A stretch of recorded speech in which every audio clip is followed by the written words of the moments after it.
Greetings and salutations. Welcome to another episode of 365 Days of Gaming. I appreciate you taking our time to check out this video. Like, comment, share, and subscribe. All appreciated. Thank you in advance. Now, today's episode, we're going to be talking about a fighting game that we hadn't talked about at all throughout the series. And that may be surprising to some people. But, there's a lot of games that we got to get through. So the version of this game that I'm going to talk about is not even actually a fighting game, but it is from a legendary fighting game series. It's a Mortal Kombat game, but not one of the mainline games. This is Mortal Kombat Shaolin Monks. Now, what happens when you take the graphic, stylized martial arts combat of Mortal Kombat and combine that with a beat 'em up? You get Shaolin Monks, a game that when people kind of introduced it and talked about it, I didn't think was going to be any good because at the time I really wasn't enjoying the Mortal Kombat games themselves. So why would a non-fighting game version of Mortal Kombat be good? But to my surprise, and probably to a lot of people, this ended up being one of the more celebrated versions of Mortal Kombat, and a game that people have been asking for a sequel for I don't know how long, and I guess we will never get one. We can't even get an HD remake of it, but it's definitely a game that has been a pleasure to play, and every time I go back and play it, I'm like, man, if we could just get another one, right? And my apprehension was based on the fact that prior to this game, the only other non-Mortal Kombat games, the non-fighting games that we got was Special Forces and Mythologies. And if you like those games, more power to you, but I did not enjoy them in the least bit. So I was not excited about the aspect of playing a non-fighting Mortal Kombat game. I was thinking maybe y'all should spend that time making Mortal Kombat good again. But the Shaolin Monks in essence is basically taking place after the first tournament. So Shang Tsung loses, but he doesn't take defeat well, obviously, right? So he's just going to start invading Earth at the orders of Shao Kahn, and you have to deal with the mess of that. So you get all of the cameos from your favorite characters from that time frame, and then you get a lot more enemies based on the outworld creatures, right? So you got the Onis, you got the Tarkatans, you're going to go through all of the different locations that you know and seen throughout the years of Mortal Kombat. Even in the first area, you're in Goro's lair in the pit. So, they jump into the nostalgia immediately, which I think is good. They should always lean into what works with Mortal Kombat. The cool thing is you still have your special moves. So in this game, you technically play as Kung Lao or Liu Kang, but if you beat the game or you put the codes in, you can play as Scorpion and Sub-Zero as well.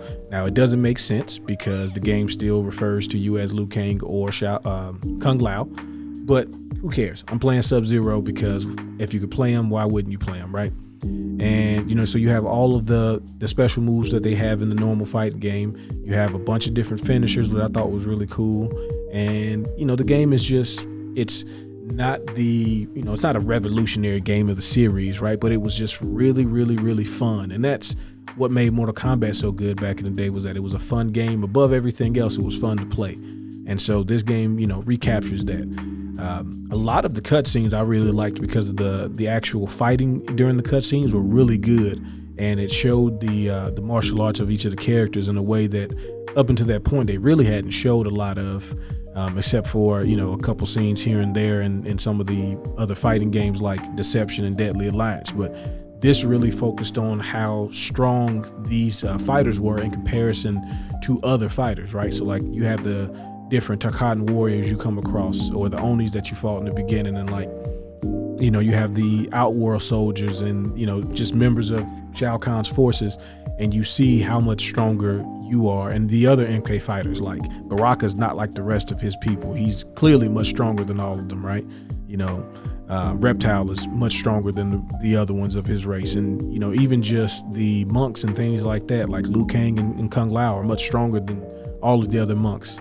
And that was really cool because for a while it kind of seemed like, at least for me, when you kind of read the stories and stuff, it's just like, oh, they're a member of X clan. So okay, so is everybody that good? But what makes this person the champion of that clan?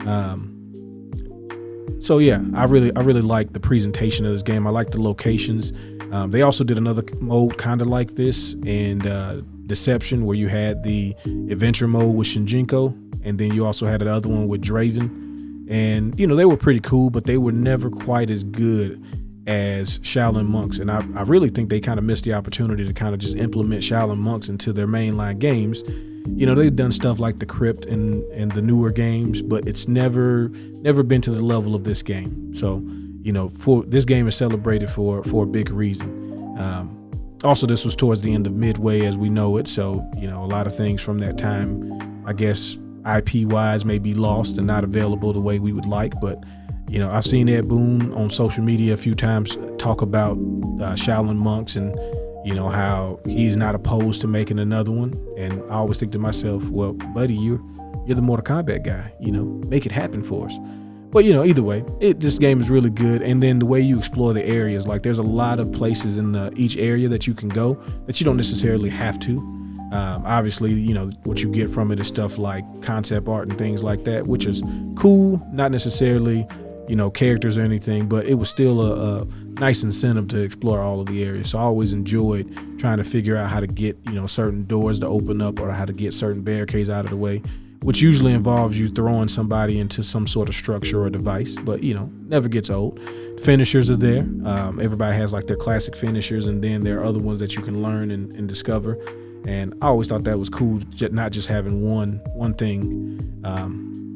You know, progressing and developing your characters is essential to me to make a really, really good beat 'em up, not just a passable one.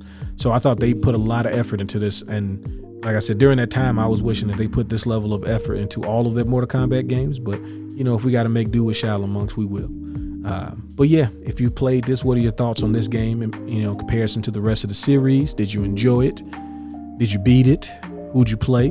Did you play through as Scorpion and Sub-Zero just so the game calls you the wrong name like I did? Or did you prefer playing with the main heroes? I know, Steven, when you watch this, you play with Liu Kang, of course, because why wouldn't you, right?